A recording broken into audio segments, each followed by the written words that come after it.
तो इस तरह से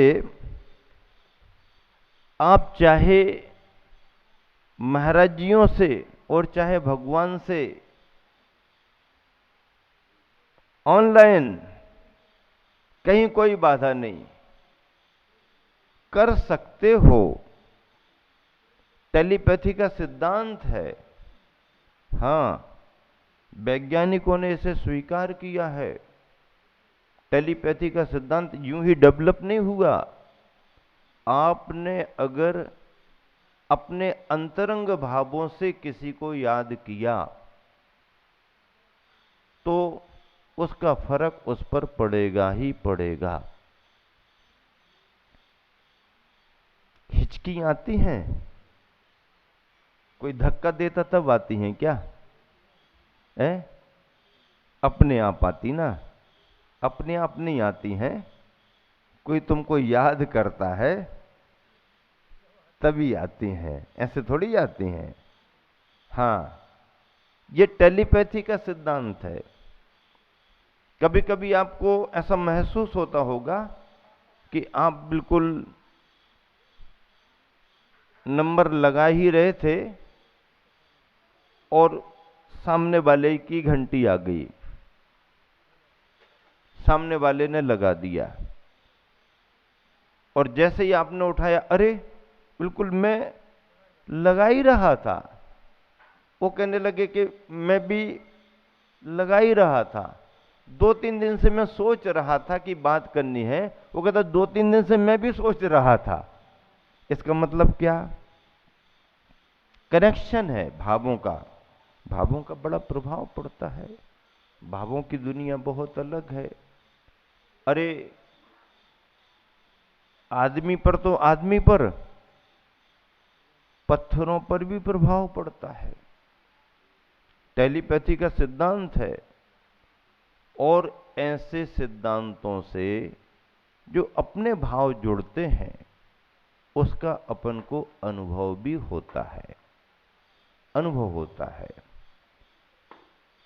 राग का परिणाम राग से जुड़ता है, वीतरागता का परिणाम वीतरागता से जुड़ता है। संसार संसार से चल रहा है, संन्यास संन्यास से चल रहा है। बंधुओं, इसलिए छोटी सी दुनिया है। दुनिया तो छोटी क्या, दुनिया तो बहुत बड़ी भी है, लेकिन जीवन तो बहुत छोटा है। हाँ, अब अगर कुछ अच्छा कर लें तो ये छोटा सा जीवन भी बहुत बड़ा है, और अगर कुछ अच्छा ना कर पाए तो बहुत बड़ा जीवन भी बहुत छोटा ही सा जीवन है। क्या है, दिन और बरस बीतने में कोई समय लगता क्या? क्या समय लगता? आपके देखते देखते आपने कितने बरस निकाल दिए। क्या निकाल दिए? क्या कहते हैं आप? इतने साल भी कहते, कई लोग बसंत भी कहते। क्या कहते हैं? हाँ, पता नहीं क्या क्या शब्द रखते हैं ये लोग। अब इनकी मनमर्जी है भैया, दुनिया इनकी है। डिक्शनरी उठाओ, कोई भी शब्द ले दो ना, है इतने बसंत बीत गए कहते हैं। बसंत का अर्थ क्या होता? कोई अच्छा होता क्या है? बसंत का मौसम मतलब अच्छा मौसम निकल गया। वो 100 बरस की जिंदगी की कहानी है एक, है कि नहीं है? 100 बरस जीने वाली कहानी नहीं सुनी? सुनी होगी आपने, याद नहीं आ रही होगी। हाँ, 100 बरस वाली कहानी है, फिर कभी सुना देंगे। और क्या, अभी जल्दी क्या है, कि अभी नहीं सुनना? अभी सुनना 100 बरस वाली कहानी। 100 बरस वाली कहानी तो भैया ऐसी है, ऐसा हमने पढ़ा था एक कहानी में कि ब्रह्मा जी ने संसार बनाया, पेड़ पौधे बनाए, नदी नाले बनाए, सभी तरह के प्राणी बनाए, आदमी बनाए, जानवर बनाए, और दुनिया बना करके फिर सबको उम्र भी बांट दी उन्होंने। भाई लो, तुम जियो, तुम जियो, तुम जियो, तुम जियो, तुम जियो, है तुम जियो हजारों साल, साल के हों 1000 बरस, कछु भी कहते रहो, तो हमें क्या लेना देना है। ब्रह्मा जी ने बना दी, सबको उम्र बांट दी, अब सब अपने लग गए अपने अपने काम में। अब ब्रह्मा जी ने सोचा कि अब भाई बहुत मेहनत करके सब किया, अब थोड़ा आराम कर लें, है। तो वो आराम करने के उसमें थे, कुछ समय निकला कि एक प्राणी पहुंच गया। प्राणी पहुंच गया, अरे क्यों आ गए तुम? बनाई तो सबके लिए उम्र दे दी, अलग अलग उम्र दे दी। क्या दे दी? सबको उम्र दे दी। अब इंसान को उम्र मिली तो केवल 40 साल की मिली। अब 40 साल उसके यूं निकल जाते ना, तो उसको लगा यार ये तो मामला बिगड़ गया है।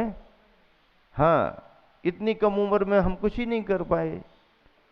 अब ये पहुंच गया सीधा सीधा शिकायत करने, भगवान आपने बहुत कम उम्र दी हमारे लिए, थोड़ा और इंतजाम करो ना, थोड़ी बढ़ाओ। अब उन्होंने कहा कि भैया देखो जितनी थी हमने सब बांट दी, अब तो हमारे पास कोई उम्र बची नहीं है। नहीं नहीं, देखो कहीं कोई जैसे खिचड़ी खत्म हो जाती बर्तन में से, तो भी थोड़ा निकालो तो कुछ, तो थोड़ी सी निकल आती, ऐसा कुछ करो तो, कहीं यहां वहां बची हो, कहीं छपी हो, थोड़ी निकालो, खरोंचो ना, थोड़ी निकालो। उन्होंने कहा नहीं नहीं, सब उम्र बट गई, अब हमारे पास कुछ नहीं है। अरे तो हमको तो चाहिए है, 40 वर्ष में क्या होता? बोले ठीक है, हमने 40-40 वर्ष सबको दे दी, समानता का व्यवहार किया, मैंने कोई भेदभाव नहीं किया, जीवों को बनाया, तुम भी 40 ले जाओ, तुम भी 40 ले जाओ, तुम भी 40, तुम भी 40, सबको 40-40 दे दिया, मैंने भेदभाव थोड़ी कुछ किया है।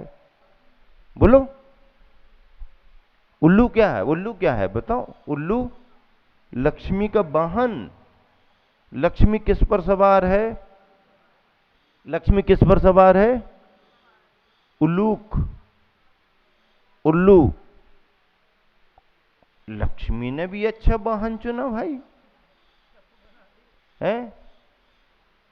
दिन के उजाले में जब दुनिया को सब दिखता है, लक्ष्मी के वाहन को नहीं दिखता। हाँ, लक्ष्मी सवार भी ऐसी जगह है, जब ज्ञान के उजाले में सबको दिखेगा, तब लक्ष्मी के सवार वाले को कुछ नहीं दिखेगा। हाँ, उल्लू। वैसे उल्लू का दिखना शुभ माना जाता है, हाँ, दिख जाए तो। अब कोई गड़बड़ माहौल हो और दिख जाए तो कहेंगे अरे यार जो कहां दिख गया उल्लू। उल्लू दिखे तो आप बुरा मानते हो, और उल्लू का पट्ठा दिख जाए तो उल्लू का पट्ठा कौन कहलाता? नहीं, कुछ कहते ना, हमने ऐसा सुना है, कहते कि नहीं कहते? उल्लू के पट्टे मतलब बता, अपन ही लोगों ने ये सब नाम रखे हैं, और अपन ही लोग जब उस पर विचार करते तो हंसी आती कि नहीं आती? ये नाम किसने रखा? उल्लू और उल्लू के पट्टे। अब बताओ क्या क्या नाम रख देते हैं। खैर कोई बात नहीं, चलो। अब जो उल्लू ने भी अपनी 20 वर्ष की आयु वापस करी, तो अब कितनी आयु इकट्ठी हो गई? कितनी? 20 20 20, 60 वर्ष हो गई। अब ये आदमी फिर पहुंच गया। क्यों? हो गया इंतजाम क्या? बोले हाँ हाँ हो गया इंतजाम हो गया। कितना इंतजाम हो गया? बोले 60 वर्ष और मिल गई उम्र, एकदम सेंचुरी बन गई ना। अरे 99 तक चला जाए मैच में, और एक से यदि आउट हो जाए तो कितना उसको दुख होता। देखो 99 तक गए और सैकड़ा पूरा नहीं कर, शतक उसके नाम नहीं हो पाया। तो आदमी का शतक पूरा हो जाए तो अच्छा लगता ना, शतायु। शतायु बहुत अच्छी बात है, लेकिन शतायु में अवस्थाएं क्या क्या बनती हैं उन पर विचार तो करो। 40 वर्ष तक आदमी आदमी की जिंदगी जी लेता है और 40 से 60 तक की जिंदगी, कहानीकारों ने ये कहा है, नीतिकारों ने, कि गधे की जिंदगी उसको मिली है 20 साल की, तो 40 से 60 तक के बीच में वो, हाँ हिम्मत तो है नहीं है, फिर भी 40 तक तो ठीक है, लेकिन अब लगा है।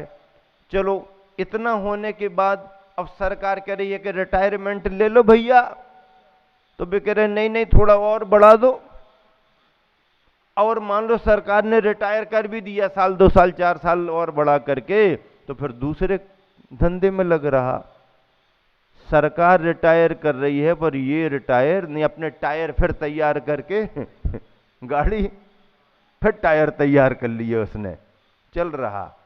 40 से 60 तक नीतिकारों का आकलन है कि हमको बोझा ढोना पड़ता है, शरीर भी धीरे धीरे भार होने लगता है। 40 की उम्र पार कर ली, शरीर में गड़बड़ियां, मशीन धीरे धीरे धीरे धीरे धीरे धीरे, अरे जिन बीमारियों के नाम सुन के तुम चिंता करते हो, ये बीमारियां तो स्वाभाविक आती हैं उम्र में। आप नियंत्रित रखो, दिनचर्या बराबर रखो, खान पान बराबर रखो, चिंता मत करो, जो होना सो होगा। कोई हमारे तुम्हारे हाथ में है क्या? ये तो गाड़ियां हैं। एक आदमी रोज सोच रहा है चले जाऊं चले जाऊं चले जाऊं, तो भी घिसट रहा 100 साल तक। वो रोज ही कह रहा चले जाऊं, तो भी नहीं जा पा रहा। और तुम बिल्कुल नहीं नहीं नहीं जाऊं नहीं जाऊं नहीं जाऊं, नहीं जा पाऊं नहीं जा पाऊं, तो कोई बचा पा रहा क्या? अरे ये तो प्रकृति का परिणमन है। ठीक है, अपन को अपना वो सब रखना पड़ता है। तो 40 से 60 का समय, अब देखो आकलन करो, दार्शनिक दृष्टि से विचार करो। कहानी सुनने में पढ़ने में हमें हंसी भी आती है और थोड़ा सा जोक जैसा भी लगता है कि ये तो चुटकुला जैसा होगा, लेकिन वाकई में अगर आप आध्यात्मिक दृष्टि से और थोड़ा सा दार्शनिक दृष्टिकोण से विचार करो तो मानव की जिंदगी का चित्रण यही है, 40 से 60। अब 60 से लेकर के 80 तक की उम्र जो जी रहा है, वो किसकी उम्र मिली इसको? डॉक्टर साहब की कह रहे हैं, श्वान की उम्र मिली है। जियो और जीने तो कह रहे हैं जियो साहब। अरे भाई उसकी स्थिति क्या बनती, इस घर से उस घर, उस घर से उस घर, उस घर से उस घर। देखो आप सौभाग्यशाली होंगे, सौभाग्यशाली बने रहें, अच्छी बात है, लेकिन किसी के कभी अशुभ कर्म का उदय आता है या व्यक्ति की पारिवारिक स्थितियां बिगड़ जाएं, तो इस उम्र में जाकर के कितना दीन और अनाथ हो जाता है व्यक्ति, हम नहीं कह सकते हैं। कोई ना हो ऐसा ये भाव सकते हैं, लेकिन स्थितियां बहुत विचित्र बन जाती हैं। 4-4 6-6 बेटे होने के बावजूद भी उस वृद्ध को भोजन का ठिकाना नहीं रहता। आज की ये सच्चाई है। अब 4-4 6-6 तो पुराने समय की बात है, मान लो 1 और 2 भी हैं तो भी कोई ठिकाना नहीं। हाँ, वास्तविकता ये है, कहानियां भी कहती हैं और जिंदगी भी कहती है, कोई किसी का भरोसा नहीं, स्वार्थ। हाँ, सेवक श्रवण कुमार भी हैं, माता पिता की सेवा करने वाले भी हैं, एक से एक आदर्श उदाहरण भी हैं। आज पुत्र हैं, पुत्रियां हैं, अपने माता पिता का बहुत ध्यान रखती हैं, सेवा भी करती हैं, वो भी हैं संसार में, वो भी हैं, उनकी कमी नहीं है। लेकिन ध्यान ना देने वालों की संख्या ज्यादा है, आधुनिकता में बहने वालों की संख्या ज्यादा है। क्लब में जाने की सुविधा है, सोसाइटियों में बैठने की सुविधा है, 31 मनाने को, घूमने फिरने को सुविधा है, दोस्तों यारों में घूमने की सुविधा है, और माता पिता को दवाई खिलाने की फुर्सत नहीं, बच्चों को पढ़ाई लिखाई पर ध्यान नहीं, लापरवाही है। कुत्ते को घुमाने के लिए रोज जाएंगे, कहां? उसको नंबर 2 को भी ले जाएंगे, नंबर 1 में भी ले जाएंगे, अपने भोजन के पहले उसको भोजन कराएंगे, अपनी थाली में ही बिठा लेंगे, 1 गिलास उसको 1 गिलास। कितना प्रेम है, क्या बड़ा प्रेमी जीव है, कुत्ते के लिए प्रेमी हो रहा है, और जिनने जन्म दिया और जीवन दिया है ध्यान नहीं है। ये कल्चर, अब आप अपने स्तर की बात मत करो, लेकिन शहरी कल्चर ये हो रहा है, शहरों की स्थितियां। और विदेशों में तो 50-60 की उम्र हुई नहीं कि अनाथालय की ओर जाओ, बने हैं खूब संस्थान बने हैं, वृद्धाश्रम आश्रम, क्या वो तो अपना जीवन जियो। ऐसी स्थिति किसी की बने कि उसके पहले आचार्य कह रहे हैं कि जवानी में नहीं ले पाए तो नहीं ले पाए, अभी भी आ जाओ, तो दोनों के लिए अलग अलग व्यवस्थाएं हैं, आ जाओ, कम से कम शांति से तो समय निकल जाएगा। लेकिन वहां ना भी जाओ तो अपने घर को ही आश्रम बनाना शुरू करो ना, अपने घर में ही बैसीचर्या बनाना शुरू करो ना, निर्वृत्ति के रास्ते पर आगे बढ़ना शुरू करो ना। और फिर 80 से 100 बरस का समय किसका है? इंद्रियां शिथिल, आंखें कमजोर, कान कमजोर, चलना फिरना उठना बैठना बंद हो रहा, तो एक कोने में बैठा बैठा उल्लू रात में अपना देखता रहता है, दुनिया सो रही है और वो जाग रहा है, और जब दुनिया चल फिर रही है तो उल्लू को कुछ दिखाई नहीं देता। अंत में इंद्रियां जब शिथिल होती हैं तो व्यक्ति की यही स्थिति होती है। इससे बचने के लिए बस यही है कि आत्मा के शुद्ध स्वरूप को समझो। पद्यानुवाद पढ़ रहा हूं और आप सबको विराम दूंगा। हूँ शुद्ध पूर्ण दृग बोधमयी सुधा से, मैं एक हूँ पृथक हूँ सबसे सदा से, मेरा न और कुछ है नित्य में अरूपी, मेरा नहीं जड़मयी यह देह रूपी।